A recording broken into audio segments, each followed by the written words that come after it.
Praise lord అందరికీ. మరి ఈరోజు మన ఫెయిత్ సిరీస్లో 60 డేస్ 60 బైబిల్ పర్సనాలిటీ సిరీస్లో ఈరోజు డే 2. మరి డే 2లో మనం బైబిల్లో మొట్టమొదటి స్త్రీ అయినటువంటి ఈవ్ అంటే అవ్వ గురించి మనం ఈరోజు తెలుసుకుందాం. అసలు ఆ స్త్రీ ఎలా రూపించబడిందంటే ఆదాం యొక్క సైడ్ రిబ్ బోన్ నుంచి దేవుడు ఈవ్ని రూపొందించి ఉన్నాడు. మరి ఈవ్కి ఆదాం కలిగిన సమస్త బహుమతులు సమస్త ఆశీర్వాదాలు అన్ని కలిగి ఉన్నప్పటికీ ఫస్ట్ ఈవ్ ఏ తప్పు చేయలేదు. కానీ ఒక సర్పం ఈవ్ దగ్గరకు వచ్చి దేవుని మీద ఒక డౌట్ అనేది క్రియేట్ చేసింది. అసలు ఇది నిజంగా అవుతుందా, లేకపోతే నిజంగా ఇట్లా చేస్తే ఇట్లా అవుతుందా అని. దేవుడు ఏదైతే పండు తినొద్దు అన్నాడో ఇది తింటే నిజంగానే నీకు ఇలాంటిది అవుతుందా అని ఒక డౌట్ క్రియేట్ చేసింది. సేమ్ ఇప్పుడున్న జనరేషన్ లో కూడా, ఇప్పుడు ఈ లోకంలో మనం కూడా అనేకమైన టెంప్టేషన్స్ ద్వారా మనం ట్రాప్ లో పడిపోతున్నాం.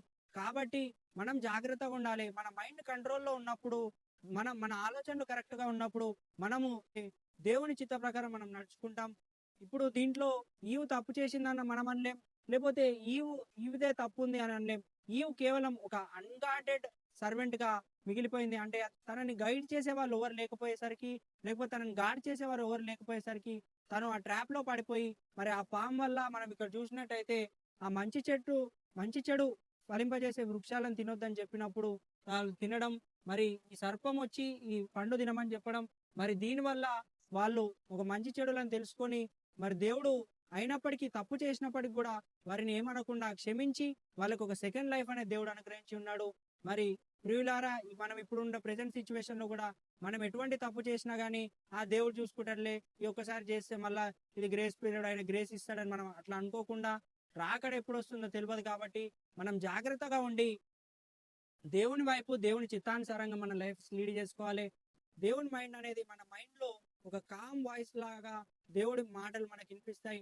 అదే మరి మన ఇష్టానుసారంగమైన మాటలు మనకు ఒక లౌడ్ వాయిస్ లాగా, దాన్ని డామినేట్ చేసే వాయిస్ లాగా ఉంటాయి. కానీ ఆ డామినేట్ చేసే వాయిస్ ని పక్కగాని ఆ కామ్నెస్ ని మనం తీసుకొని దేవుని చిత్త ప్రకారం మనం లైఫ్ లీడ్ చేసుకోవాలి.